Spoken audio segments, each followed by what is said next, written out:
Philadelphia, so maybe they knew something, like you said. Well, as big a story as any tonight, the fact that Ron Robinson, the right-hander, hadn't started since the 11th of May at Denver. He had gone 2-1 there in 6 starts. He'd never been to the city of Philadelphia. All that brotherly love had been lost on him until he came with the Reds just a few days ago.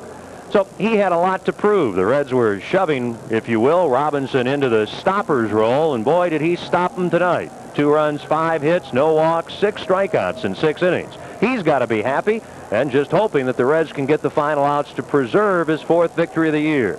And Ron Robinson is standing by with Steve Physiak. And this is the man who stands to be the winning pitcher if this rain continues and if Ted Power can get those final 3 outs. Ron, super job tonight. Thanks a lot. What were you throwing? It looked like you were starting off with that fastball. I know you have the great curveball, great slider, but it was really the fastball you were working on him with.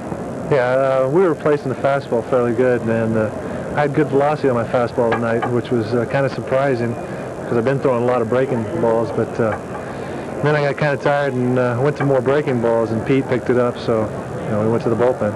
How does this compare with your first major league start? Did you have a little bit of the nerves? It's a lot better. I wasn't nervous. The last time the first start I got in the major leagues was against Chicago in the 4 errors in the first inning. So, this is pretty satisfying to me. I hated to give up the triple to Von Hayes, but I made some pretty good pitches on him, so I'm pretty happy. Talk about that triple to Von Hayes, because it looked like a good pitch because he really kind of sawed it off and went the opposite way with it. Yeah, well, I've been working him outside all night, and then I went inside and surprised him, and he got that little blooper over third base and ended up a triple. So. Well, how do you like starting? Because you won 3 games in a period of 7 days. Life as a reliever is not bad either, is it?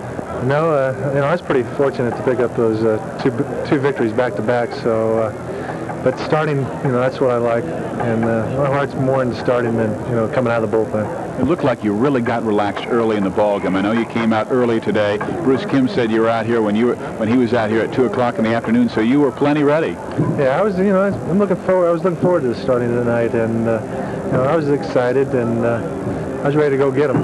Well, there had to be some added pressure too, because the team had lost 4 games in a row, and they needed some guy to come out of there and just stop that losing streak. I wouldn't say a lot of pressure. I mean, there was a little pressure, and we lost 4 straight, so.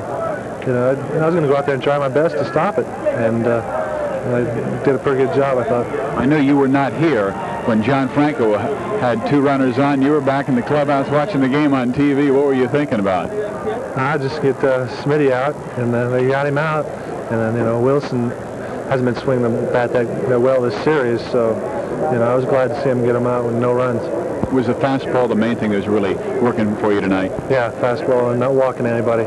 You told me before the game you wanted to get Mike Schmidt, work him on the outside corner with the curveball, the slider, and then bust him hard inside. You didn't do that tonight. No, I stayed outside with the fastball. I hung curveball, I got the double, but then the sliders were, working better with him. So, he's a good hitter, and I didn't want to get a hold of the fastball and get it out of here. So I was pretty happy with it. Well, you got mom and dad and your wife and child back in California picking this ball game up on the satellite. Anything you'd like to tell them? Yeah, tell everybody hi in Woodlake, and mom and dad are in Woodlake. My wife's in Cincy, and my son is in Cincinnati too, and I'm fine. I'm a little tired, so just glad to get it over with. All right, I know your dad's your biggest fan. Ron, yeah. Congratulations, and hope Ted Power can put this one away, or the rains can wash it out.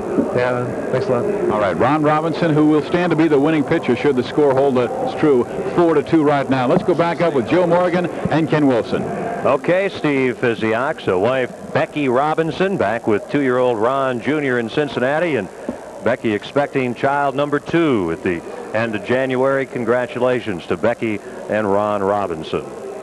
Congratulations to the Reds. They're just a matter of 3 outs away from ending a 4-game losing streak and trying to get that record on this road trip up to 3-5 with the final game of the 9-game, 10-day trip coming up here tomorrow, an afternoon game, and Frank Pastore will go against Shane Rawley.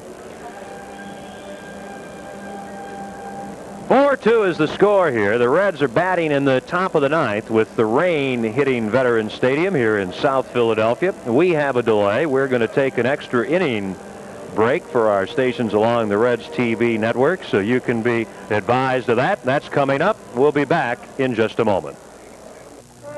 Being an all-round cowboy isn't always a case of throwing a perfect loop. Sometimes it's a sack of potatoes. And when you're ready for a second opinion, up to the beer brewed natural as a mountain stream, for a taste as smooth as its name. Well, that was really good. Want some more? Sure. Head for Bush beer. Head for the mountains. Your Toyota dealer's weekend windup is winding down. Hurry and you can still make a clearance deal. Trucks, cars, cargo and passenger vans, wagons. He wants them all gone by Saturday, so now's the time to make your deal. Toyota didn't get to be America's best-selling import on luck. Don't miss this chance to wind up